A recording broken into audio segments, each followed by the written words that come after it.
5 বছর পর আবারও জিম্বাবুয়ের মাটিতে টেস্ট খেলতে নামছে বাংলাদেশ। 28 জুন হারারে স্পোর্টস ক্লাবে শুরু হবে দুই দলের মধ্যকার একমাত্র টেস্ট।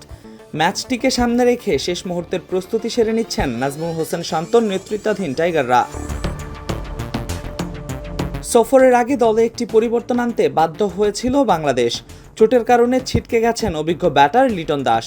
তার পরিবর্তে টেস্ট দলে সুযোগ পেয়েছেন উইকেট কিপার ব্যাটার মাহিদুল ইসলাম অঙ্কন। তবে সব মিলিয়ে প্রস্তুতিটা দারুণ হয়েছে বলেই মনে করছেন বাংলাদেশ অধিনায়ক।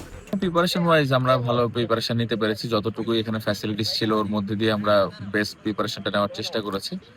সবাই কনফিডেন্ট আছে।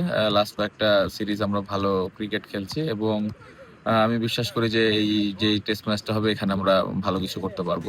সাম্প্রতিক সময়ে দারুণ ছন্দে রয়েছে বাংলাদেশ।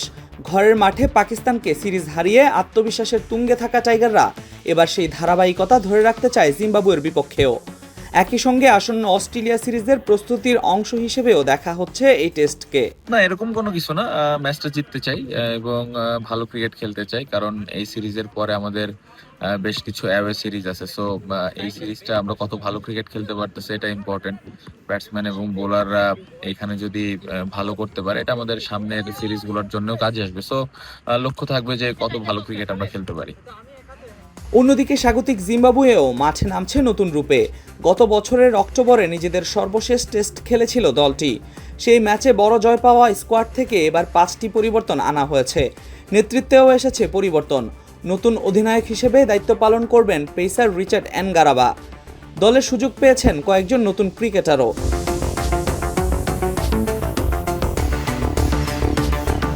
টেস্টের পাশাপাশি সফরে 3টি ওয়ানডে ও 3টি টি-20 ম্যাচ খেলবে বাংলাদেশ ও Zimbabwe.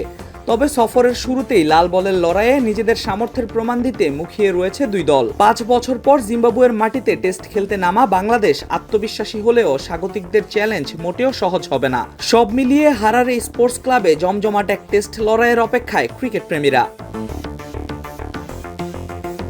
Al Mahmud Fahim, BD ক্রিক time.